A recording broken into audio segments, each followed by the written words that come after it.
Bienvenue, je suis Vincent Druel et j'accompagne les TPE et PME à développer une activité rentable et durable avec Internet. Vous y retrouverez mes stratégies, conseils et interviews. Alors, connectons-nous sur LinkedIn pour échanger sur vos problématiques de croissance. Je vous souhaite une bonne écoute de ce podcast et à bientôt. Bonjour Vincent Druel, pouvez-vous vous présenter ? J'ai débuté l'aventure de l'e-commerce en 2006 en créant mon premier site marchand qui a généré 1 million d'euros de chiffre d'affaires en 2 ans. Peu de concurrents à l'époque, c'était plus facile et moins coûteux qu'aujourd'hui. Après 5 ans, je me suis formé pendant 1 an à l'IESA, à la gestion de projets digitaux. Puis j'ai rejoint l'agence Synolia, spécialisée dans l'e-commerce, le CRM et la BI, en tant que consultant e-commerce. Après 4 ans chez Synolia, où j'ai accompagné des grandes marques comme Coca-Cola, Trigano, La Fuma, Oxbow, City Pharma, je me suis mis à mon compte et j'accompagne aujourd'hui les TPE, PME dans leur croissance grâce à Internet.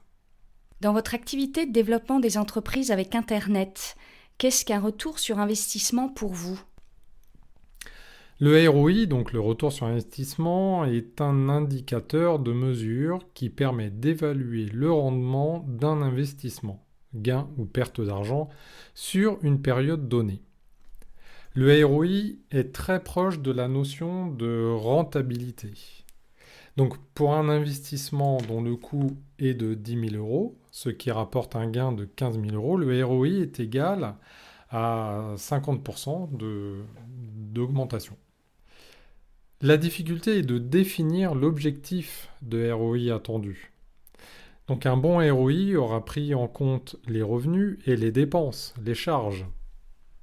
En définissant un ROI minimum à atteindre, on mettra en place une stratégie, des ressources et des actions que l'on va mesurer. Donc le ROI pour vous, ça sert à savoir s'il faut arrêter, activer d'autres leviers ou s'il faut continuer ? C'est bien ça. C'est un indicateur de mesure essentiel à la réussite économique des projets d'une entreprise. Si le ROI n'est pas atteint sur une période fixée, on revoit l'ensemble de nos actions ou l'on stoppe les investissements. Dans le cas contraire, on continue, voire on amplifie les actions pour optimiser son ROI. Et pour vous, Vincent, dans vos projets de développement de croissance d'entreprise ou d'e-commerce, ça se présente comment le retour sur investissement ? Alors il y a plusieurs phases. La première phase est de définir des objectifs économiques pour votre entreprise ou votre projet, en créant notamment des objectifs SMART, donc spécifiques, mesurables, atteignables, réalistes et temporellement définis. Vous pourrez mettre en place des indicateurs de suivi avec un tableau de bord qui vous aidera à piloter vos actions. La deuxième phase est d'estimer les investissements nécessaires pour l'entreprise. Souvent, l'entreprise a un projet e-commerce, mais elle ne sait pas combien elle va devoir investir. Sur l'informatique, la logistique, la relation client, le web marketing, la communication. Donc, il est important, avant de se lancer, d'estimer les revenus, les ventes et les charges associées à tous ces pôles d'activité. Pour répondre à cela, j'ai développé un simulateur qui permet d'estimer le budget de votre projet comme un business plan.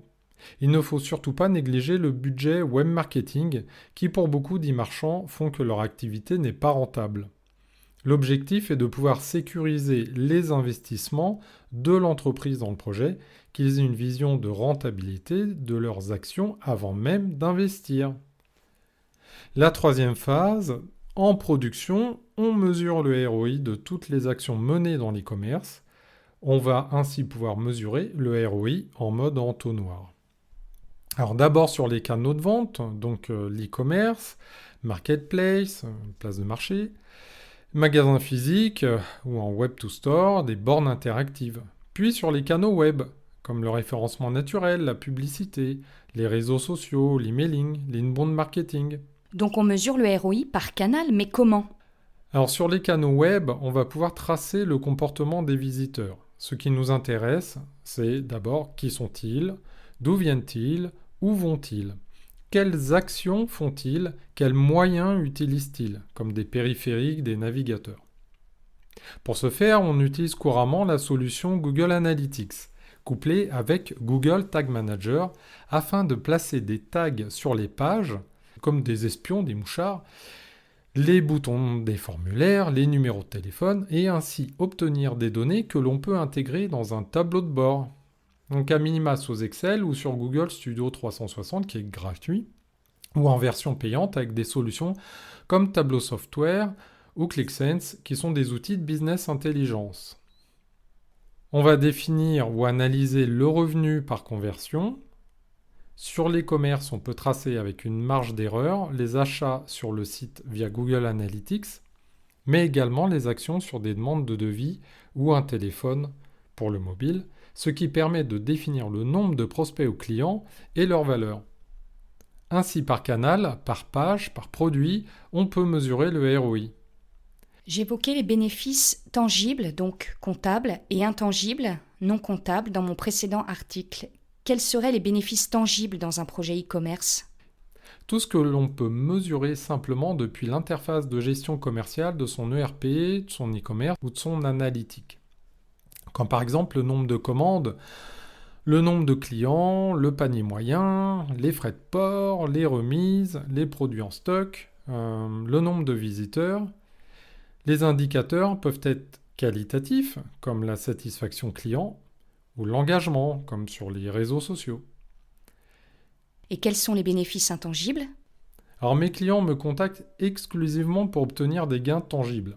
Mais ils sont surpris quand je commence à leur parler de tâches qu'ils pourraient automatiser et qui soulageraient leurs équipes tout en permettant de dégager plus de marge et donc de capacité d'investissement. C'est souvent lorsque l'on a atteint le ROI souhaité sur les gains tangibles que l'on se concentre sur les gains intangibles. En réalité, je pense qu'il faut étudier les deux en parallèle et en amont. Un collaborateur à qui vous demandez d'augmenter sa charge alors qu'il est saturé ne donnera pas le meilleur de lui-même. Tout cela ne peut se faire que si l'on entreprend de les mesurer, de les estimer. Exemple de gains intangibles en e-commerce, les gains de temps en diminuant les tâches lourdes ou répétitives, comme créer un catalogue, le faire vivre, traiter les commandes, assurer le suivi des colis, gérer le SAV, optimiser la logistique. Mais on a aussi la fidélisation et l'augmentation des commandes grâce à la qualité de vos prestations par la réactivité aux demandes de vos clients, la diminution du nombre d'erreurs, la communication post-achat. Vous pouvez automatiser vos flux de données en faisant communiquer vos outils entre eux, exemple e-commerce avec l'ERP ou un CRM, un PIM, un WMS qui est un logiciel de gestion de stock. Le PIM, qui est Product Information Management, est accessible pour les gros e-commerce qui ont plusieurs canaux de diffusion de leurs données produits. Grâce à ces outils, on obtient des gains de temps, une diminution des erreurs de ressaisie, on pilote mieux les ventes et les stocks en fonction de la saisonnalité et des collections. Et pour vous, la transformation digitale, ça consiste en quoi ? C'est un changement de paradigme pour les entreprises, pas seulement sur le plan technologique, informatique, mais surtout sur le plan humain. Moi, je préconise une conduite du changement adaptée à l'entreprise, avec une méthodologie agile, par itération, afin de mesurer rapidement les premières actions. Avancer pas à pas, plutôt que d'attendre le dernier moment, limitera les risques de contre-performance ou de perte de collaborateurs. Les dirigeants sont donc porteurs et garants de cette transformation digitale. Leurs principaux freins sont le manque de compétences internes, l'adhésion des équipes, donc la conduite du changement, le risque financier, comme l'obligation d'estimer les investissements et le ROI, la perte de qualité de leurs relations clients et le risque de perdre des distributeurs. Nombreux sont les dirigeants qui ne se fixent pas d'objectifs SMART et ne les mesurent pas. On navigue à l'aveugle, sans GPS et avec un peu de chance, on limitera la casse. Heureusement, il existe des solutions à condition de bien vous entourer, car encore une fois, l'humain est au cœur de votre réussite. Et pour conclure notre entretien, quels conseils donneriez-vous aux entreprises pour augmenter le ROI sur les projets e-commerce ? Eh bien, déjà, comme je le disais, donc définir des objectifs SMART. Ensuite, mettre en place un tableau de bord, car ce que l'on mesure s'améliore. Puis identifier et lister tous les indicateurs de suivi, donc les KPI. Enfin, évaluer les gains tangibles et intangibles, donc par exemple sur une fiche produit, chronométrer le temps passé sur la réalisation d'une fiche produit et adopter des solutions qui vous feront gagner du temps, comme prise de photos en packshot, la ressaisie à proscrire, faire des imports de masse, etc. Adopter également une démarche agile, donc tester, mesurer, optimiser. Cette boucle est très vertueuse et adoptée par les startups. L'objectif est de fournir aux dirigeants et managers les informations stratégiques pour qu'ils puissent piloter au mieux leur activité. Merci beaucoup Vincent pour toutes ces informations et votre temps consacré. Merci à vous Françoise et digitalisez-vous en espérant que vos lecteurs seront mieux éclairés sur les bonnes pratiques. À bientôt.